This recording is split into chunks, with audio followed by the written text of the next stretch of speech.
नमस्ते, हाय, हेलो, कैसे हैं आप सब? चलिए कहानी शुरू करते हैं, जहाँ पे वो अपने राज्य की एक महिला से टकराते हैं और उनसे पूछते हैं कि इस राज्य में दासियों के साथ विवाह किया जा सकता है या नहीं। जहाँ पे वो कहती है कि अगर रानी की प्रिय दासी है तो ये नामुमकिन के बराबर है, आप कुछ भी नहीं कर सकते हैं उनके साथ। विवाह तो बहुत दूर की बात है, आप उनसे प्रेम तक नहीं कर सकते।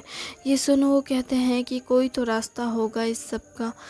तो वो कहती है कि नहीं, कोई रास्ता नहीं है भैया, आप बेहतर होगा कि यहाँ से चले जाएं, क्योंकि अगर आप यहाँ रुके और उन्हें ये बात पता चली तो वो आपको मार सकते हैं। क्या, जान से? हाँ, आपकी मृत्यु निश्चित है और आप चाह कर भी अपने प्राण नहीं बचा पाएंगे। हाँ, अगर आपकी राजा के साथ खास दोस्ती है तो हो सकता है कि वो आपको ना मारे, क्योंकि आप हमारे राजा के मित्र हैं। लेकिन आपको इस राज्य से निकालने की पूरी व्यवस्था की जाएगी, आपको परेशान किया जाएगा, आपको शारीरिक तौर पर नहीं तो मानसिक तौर पर विवश किया जाएगा, ताकि आप इस महल को छोड़ चले जाएं। अच्छा, इसका कोई और रास्ता नहीं है? नहीं, आपको पता है, रानी की एक प्रिय दासी है, नाम है उसका मालती। मैंने सुना है बहुत, वो बहुत सुंदर दिखती है, पता है। वो मेरे लिए तो किसी अप्सरा से कम नहीं है, लेकिन उस सुंदरता का क्या लाभ जब वो किसी की पत्नी ही ना बन सके। इसके साथ सुंदरता का क्या मेल? मतलब अगर किसी को विवाह करना है तो वो करेगा, उसके लिए सुंदरता होना या ना होना से क्या मतलब। बात वो नहीं है, उसे तो प्रेम करने तक की इजाज़त नहीं। ये तुम क्या कह रही हो? मैं सत्य कह रही हूँ। अगर उसे प्रेम हो गया तो उसका जीवन कष्टों से भर जाएगा। उस दासी का नहीं, उस पुरुष का, क्योंकि उसका कुछ बिगड़े चाहे ना बिगड़े, उस पुरुष का जीवन तो कष्टों से भर जाएगा। क्योंकि अगर वो इस राज्य का है तो भी शायद रानी एक पल के लिए शायद उसे पसंद कर ले, पर अगर वो किसी और राज्य का है तो बहुत मुश्किल है, क्योंकि रानी किसी भी हाल में अपनी प्रिय दासी को खुद से अलग नहीं करेंगी। आपको पता है, जब वो पैदा हुई उसके माँ बाप से उसे कुछ वक्त बाद ही, 5 साल बाद ही उसे अलग कर दिया गया, और उसके बाद फिर उसे अपनी पास रानी रखने लगी। उसे इतना प्रेम दिया, इतना प्रेम दिया कि वो रानी के लिए कुछ भी कर सकती है। यहाँ तक कि पिछले बार एक दासी आई थी, एक औरत दासी भेष धारण कर आई थी रानी को मारने के लिए। क्यों? क्योंकि उनकी पुत्री उनके पास थी, हमारे ही राज्य से आई हुई थी, उसकी बेटी हुई थी। जब बेटी का होने का संदेश रानी तक पहुंचा तो रानी बहुत आनंदित हुई, उसके घर गई, महल सोने चांदी से भर दिया, जैसे घर को महल जैसा बना रखा था उसके घर को। फिर उसे अपने राज्य में महल में लेकर आई और फिर उसे दासी बना दिया। दासी बनाकर उसे अपनी नज़रों के सामने रखा। उसकी बेटी जैसी 5 साल की हुई, उसे घर को भेज दिया और उसकी बेटी को अपने पास रख लिया। ऐसा क्यों? ऐसा इसलिए ताकि वो बच्ची अपनी माँ को पहचान ही ना सके, रानी ही उसकी माँ बने और रानी ही सब कुछ रहे उसके लिए। आपको पता है, इस महल में रानी की 1000 बच्चे हैं। ऐसा कैसे हो सकता है? आपको क्या लगता है, रानी और राजा यहाँ पे कितने वर्षों से हैं? 10 साल पहले तो राजा बने, और उसके बाद ही तो नहीं, 20 साल हो गए ना, नहीं 10 साल या 20 साल, इससे फ़र्क नहीं पड़ता 10 साल हो या 20 साल हो। उनकी पीढ़ी दर पीढ़ी ये सब करते आई है। उनके पिता ने भी यही सब किया और उसके दादा ने, सिर्फ उनके दादा ही थे जो लोग कहते हैं कि उनके दादा बहुत अच्छे थे। और उनके दादा ने आगाह भी किया था अपने राज्य के लोगों को, कहा था कि हमारे बेटे और हमारे पोते से बचकर रहना। जो काम उनके बेटे ने किया वो उनका पोता और अच्छे से कर रहा है। समझ सकते हैं आप, उनके बेटे ने इस राज्य के आधे से ज़्यादा आबादी को कम कर दिया। जितने भी पुरुष थे जो उनके पिता की उम्र के थे उन सबको मार दिया गया, क्योंकि उन्होंने अपने पिता को भी मार दिया सिंहासन के लिए। और उसके बाद फिर उनका बेटा, उसने भी अपने ही पिता को कारागार में डाल रखा है। क्या? हाँ, एक बेटा अपने ही पिता से तो सब कुछ सीखता है। जैसे उन्होंने किया उनके पिता के मौत के बाद, वैसे उनके बेटे ने भी उनके साथ वैसा ही किया। फ़र्क इतना था कि उनके पिता ने अपने पिता को मारा नहीं, उनके मौत का इंतज़ार किया। उनके मौत के बाद राज्य को हथिया लिया और पूरे राज्य में अपना शासन चलाया।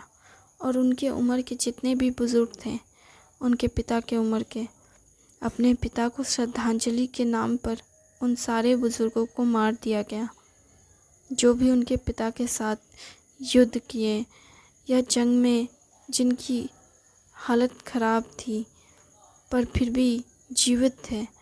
उन सबको उनके पिता की मृत्यु के पश्चात उन्हें मार दिया गया ताकि वो अपने पिता को समाधि में ऐसे श्रद्धांजलि दे सके। ये कितने क्रूर हैं। क्रूर तो अभी उनका बेटा है। उन्होंने जैसे कर्म किए वैसे ही उनके बेटे ने उन्हें दंड दिया। उन क्रूरता तो अभी तक हुई ही नहीं है। आपको पता है क्रूरता क्या होती है? तो आपको अभी के महाराज से सीखना चाहिए। आपको पता है उन्होंने क्या किया? अपने पिता की हरकतों को देखने के बाद जब वो राजा बनने के योग्य हुए तो उन्होंने अपने पिता को कारागार में डाल दिया। जैसे ही हमारे राज्य के राजा बने, उनके पिता ने खुद, हमारे राज्य में तो उनके पिता ने खुद राजा को राज्य दिया और खुद कहा कि अब तुम राज्य संभालो, हम आराम करेंगे। और हमारे राजा ने अपने पिता की बात का मान रखते हुए अपने पिता का अच्छे से ख्याल रखा और राज्य का भी। लेकिन यहाँ ऐसा कुछ नहीं हुआ था। ये सब झूठ था कि राजा की मृत्यु हो गई और उन्हें के बेटे को राजगद्दी दी गई जल्दबाजी में। ऐसा कुछ नहीं हुआ, बल्कि राजा आज भी जीवित हैं और वो कारागार में हैं। उन्होंने अपने पिता को राज्य गद्दी छीन अपने पिता को कैदी बना कर रखा है और राज्य को संभाल रहे हैं। पर ये तो बहुत ही जुल्मी हरकत है। अपने पिता के साथ कोई कैसे कर सकता है? यहाँ पे तो ये सब कुछ आम बात है। यहाँ तो इसी वजह से यहाँ के सैनिक भी ऐसे ही हो गए हैं। वो जब ये सारी बातें कह रही होती है तभी एक दासी उधर से आती है और कहती है, तुम यहाँ इसके साथ क्या बातें कर रही हो? वो कहती है, ये मेरे राज्य से आए हैं, भैया है मेरे। अच्छा भैया, क्या आप सच में दूसरे राज्य से आए हैं? वो दासी की बात सुन और उसकी नम आंखें देख नील कहते हैं, हाँ, कुछ कहना है तुम्हें? नहीं, हम तो बस इतना कहेंगे कि आप यहाँ से जल्दी से चले जाएं, ताकि आप जीवित रह सके। हमने सुना है कि उस राज्य से कोई आया है जो हमारे जैसे किसी दासी को पसंद करते हैं। ये सुन बहुत अच्छा लगा। हम में से तो बहुत सारी दासियों का विवाह हो ही नहीं सकता, लेकिन अच्छा लगा कि किसी तो दासी का विवाह का प्रस्ताव किसी और राज्य से आया। उसके तो किस्मत खुल जाएगी। लेकिन फिर हमें समझ आया कि अगर उसका विवाह हुआ तो वो किसी और राज्य में चली जाएगी, लेकिन राजा हमें दंड देंगे। क्यों? क्योंकि भैया, अगर वो रानी की खास दासी है, मैंने सुना है। वो पुरुष आकर महल में राजा के सामने, रानी के सामने अपने प्रेमिका को फूल दे रहे थे, और वो रानी की प्रिय दासी है। मैंने सुना है कि उस राज्य को, मतलब उस पुरुष को राजा सज़ा देने के बारे में सोच रहे हैं। हमने ये भी देखा है कि जब भी ऐसा कुछ होता है तो राजा बहुत क्रोधित हो जाते हैं, और उसके बाद अपनी बात मनाने के लिए हम दासियों को अपने साथ रात गुजारने को कहते हैं, ताकि हम उनके अलावा किसी और पुरुष के बारे में ना सोचें। ऐसा क्यों? क्योंकि हमारे पास और कोई रास्ता नहीं है। हम कहाँ जाएं? वो दोनों एक दूसरे के कंधे पे हाथ रख, दोनों स्त्रियां नील से कहती है, भैया, हम तो बस इतना चाहते हैं कि आप इस राज्य से चले जाएं, वरना आपकी हालत ख़राब हो सकती है।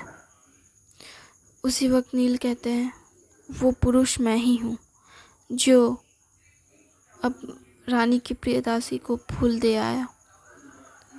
आप ही हैं? वो चौंक कर कहती है, आप यहाँ से चले जाइए भैया। अगर आप यहाँ रुकें तो वो लोग आपको मार डालेंगे, आपके जीवन को दुख और तकलीफ़ों से भर देंगे। अगर आप यहाँ रुक गए तो आपको बहुत परेशानी होगी, बहुत कष्ट होगा, और हो सकता है कि वो आखिर में आपको मार ही डाले। चले जाइए यहाँ से। हम भी तो यही इन्हें समझाने की कोशिश कर रहे हैं कि यहाँ से चले जाएं। अगर ये यहाँ से नहीं गए तो इनका जीवन बहुत कष्टों से भरने वाला है। अभी तो आए हैं, और तुम दोनों बहनें मुझे यहाँ से भेजने पे तुली हुई हो। हमने कहा ना, हम अपनी प्रेमिका को लिए बिना यहाँ से ना जाएं। हम तो उसे लेकर ही जाएंगे। महाराज आपसे बहुत क्रोधित हैं। आपको पता भी नहीं कि वो आपके साथ क्या कर सकते हैं।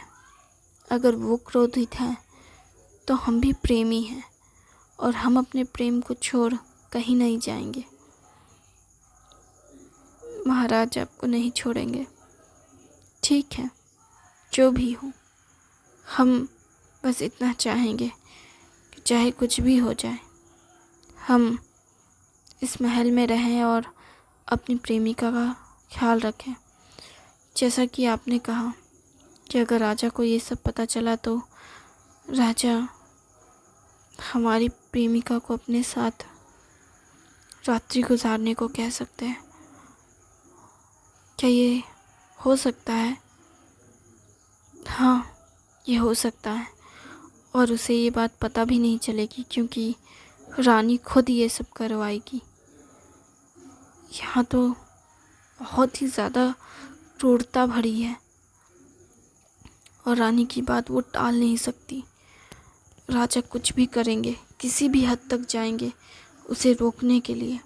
हो सकता है कि वो उसे तुम क्या कहने की कोशिश कर रही हो, उसके साथ ज़बरदस्ती करें और उसके साथ रात गुजारने के लिए किसी भी हद तक जा सकते हैं, ताकि वो उसे शारीरिक तौर पे पसंद कर उसके साथ बच्चा पैदा कर सके। और अगर ऐसा हुआ तो वो अपनी नज़रों में गिर जाएगी और उसके बाद वो मर जाएगी। क्योंकि यहाँ पे बहुत सारी ऐसी स्त्रियाँ हैं जिनके साथ राजा ने ये सब किया और उन्होंने मौत को गले लगा लिया। क्योंकि उस वक्त तो बहुत सारी स्त्रियों ने विरोध किया और जब भी कोई स्त्री विरोध करती, राजा उनके साथ और ज़्यादा दुर्व्यवहार करते थे और उसके बाद फिर वो महल से छलांग मार देती थी और उनकी मृत्यु हो जाती थी। कई बार कई स्त्रियों ने इसी वजह से राजा को मारने की भी कोशिश की।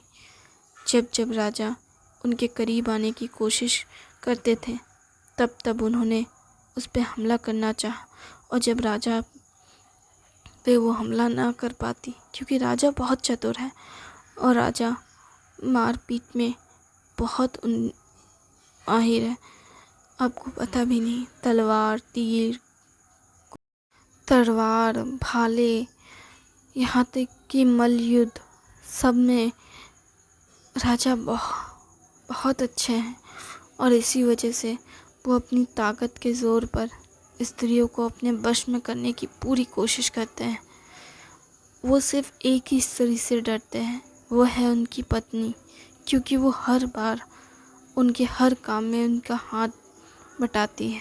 राजा को जो चाहिए होता है वो सब रानी उनके सामने पेश कर देती, चाहे वो स्त्री हो या भोजन। रानी हर चीज़ में राजा को प्रसन्न रखती है और इसी वजह से राजा अपनी पत्नी से बहुत डरते हैं। लेकिन वो किसी और स्त्री से उतना नहीं डरते और ना ही किसी और स्त्री का सम्मान करते हैं। वो बाकी स्त्रियों को अपने पैर की धूल बराबर रखते हैं, अपने जूते की नोक पर उसे नचाते हैं। वो इतने ज़्यादा बेरहम और क्रूर हैं कि उन्हें देख घिन आती है कि ऐसा कोई राजा कैसे हो सकता है। अभी तो हमें समझ नहीं आता है कि उनका बेटा बड़ा हो रहा है, उनका बेटा भी तो अपने पिता से यही सब सीख रहा होगा। अगर वो भी ऐसा राजा बना तो हमारे बच्चों का क्या होगा? हमारे बच्चों का तो भविष्य एकदम से तबाह हो जाएगा। हम क्या करेंगे? हमारा तो जीवन नर्क से भर जाएगा। हमारे बच्चों का क्या होगा? फिर वो नील की बहन उसके कंधे पे हाथ रख कहती है, बहन इतना मत सोचो, हो सकता है कि हमारी किस्मत बदल जाए, हमारे हिस्से में खुशियाँ आए, हमारे भी बच्चे अच्छी ज़िंदगी जिए। नहीं बहन, हमें तो नहीं लगता ऐसा कुछ हो पाएगा।